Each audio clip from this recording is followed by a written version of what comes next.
In this video class, we are going to discuss about human reproduction part 2.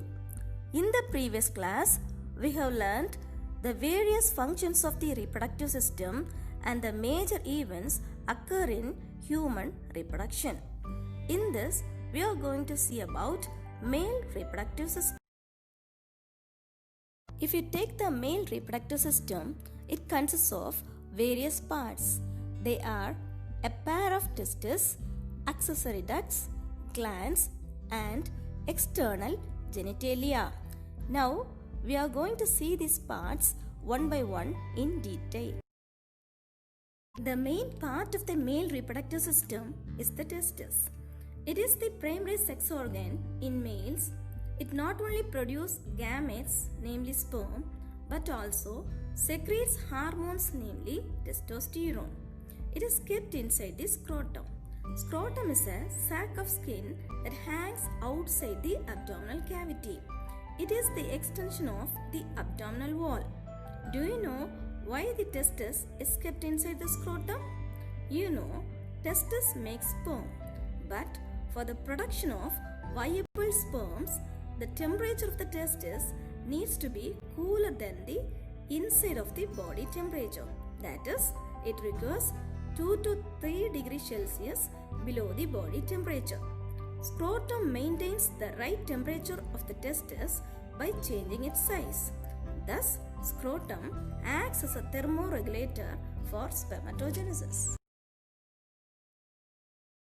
Now we are going to see the structure of the testis.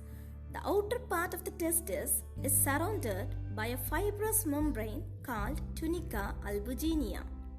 Each testis is a lobe-like structure. Inside each lobe arises number of partitions called septa, which divides the lobe of the testis into 200 to 250 smaller compartments called lobules. Inside each lobule, you can see 2 to 4 highly coiled tubule-like structure called seminiferous tubules, inside which production of sperms takes place. If you take the cross-section of seminiferous tubules, it is formed of 2 types of cells.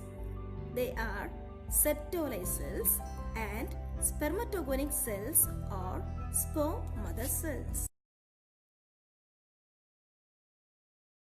If you take the Sertoli cells of the seminiferous tubules, they are elongated pyramidal cells. The main function of these cells is to produce a hormone, namely inhibin, which controls the production of sperm by negative feedback mechanism. We can see about negative feedback mechanism in the next slide. It not only produces hormone, it also nourishes the sperms until maturation. Again, if you take the spermatogonic cells, the main function of these cells is to produce spermatozoa by meiotic cell division. Production of spermatozoa is called spermatogenesis. Negative feedback mechanism of inhibin. In boys, puberty starts at the age of 11 to 13.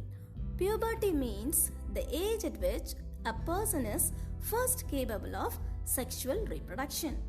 At the onset of puberty, the hypothalamus of the brain begins to secrete high amount of GnRH, that is gonadotropin releasing hormone, which in turn stimulates the anterior pituitary to release FHS and LH, that is follicle stimulating hormone and luteinizing hormone, into the male reproductive system for the first time. Now, the FHS enters the testis and stimulates the Sertoli cells to facilitate spermatogenesis, and the LH stimulates the Leydig cells to secrete a hormone, namely testosterone.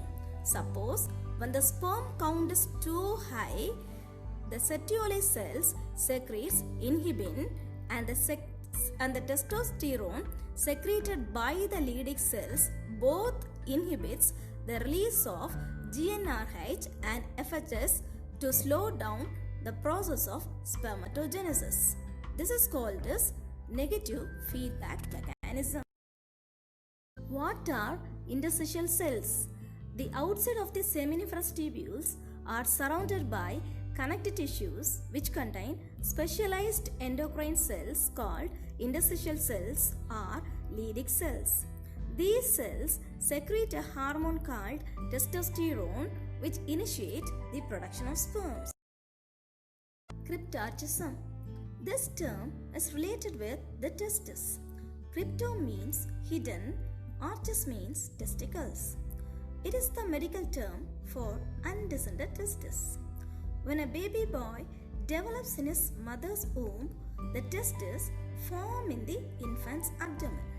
In the final stage of pregnancy, the testes gradually descend from the abdomen into the inguinal canal, that is lower abdomen, and finally drop into the pouch outside the abdominal cavity called scrotum. In certain babies, one or both testicles do not drop into the scrotum before birth. This condition is called as cryptorchism. Next important part of the male reproductive system are the accessory ducts. These ducts helps to transfer the sperms produced by the testes into the female reproductive tract. The various ducts of the male reproductive system are tubule rectus, rete testis, vas efferentia, epididymis, vas deferens, ejaculatory duct and urethra. Now we are going to see these ducts one by one in detail. We already learned that the lobules of the testis consists of 2 to 4 highly coiled structure called seminiferous tubules. Now the seminiferous tubules of each lobule join to form a single tubule called tubule rectus. Now all the tubule rectus of each lobule join to form a network-like structure called rete testis. The rete testis is followed by another duct called vasa efferentia, the duct that connects the rete testis and epididymis. Sperms from the rete testis reaches the epididymis through the vasa efferentia.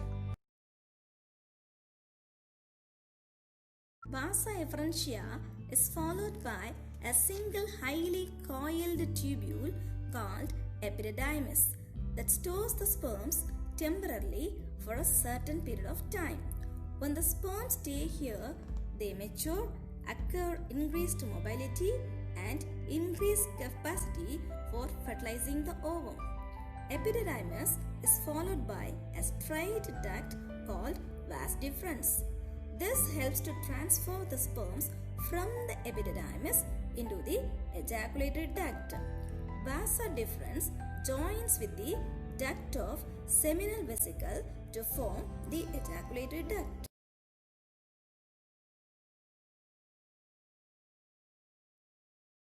Now the ejaculatory duct is followed by the urethra. Urethra is the terminal duct of the male reproductive system. It is used for both passing the urine and to transfer the semen into the female reproductive tract. Now let us see the accessory glands of the male reproductive system. The various glands of the male reproductive system are paired seminal vesicles, paired bulbourethral glands and a single prostate gland. Seminal vesicles or paired elongated sac-like glands secretes an alkaline fluid called seminal plasma. It consists of fructose sugar that gives energy to the sperm outside the body and vitamin called ascorbic acid, a lipid compound called prostaglandin which helps in fertilization and the movement of the sperm through the uterus and the fallopian tube. And it also contains a coagulating enzyme called vesiculase which also increases the motility of sperm. Bulbourethral glands are also paired glands situated below the prostate gland. It secretes a fluid that helps in the lubrication of the penis. An unpaired gland surrounds the urethra is the prostate gland. It is located below the urinary bladder. It secretes a slightly acidic fluid that contains citrate, several enzymes and specific antigens. If the antigen level is elevated, it indicates the abnormality of the prostate gland. What is semen or seminal fluid? It is a milky white fluid contains sperms produced by the testis and the fluid secreted by the 3 glands of the male reproductive system. The various functions of the semen are: it acts as a transport medium and provides nutrient to the sperms. It also contains chemicals that activate and protect the sperm. It also helps in the movement of sperm. External genitalia is the last part of the male reproductive system, that is penis. It acts as a copulatory organ and helps in the deposition of semen into the female reproductive tract, that is called as insemination. The terminal enlarged part of the penis is called as glans penis, which is covered by a loose fold of skin called foreskin or prepuce. In this class, we have learned the various parts of the male reproductive system, the structure of the testis and the various glands associated with the testis, what are Leydig cells, what is semen and its function. Meet you in the next video class with another topic.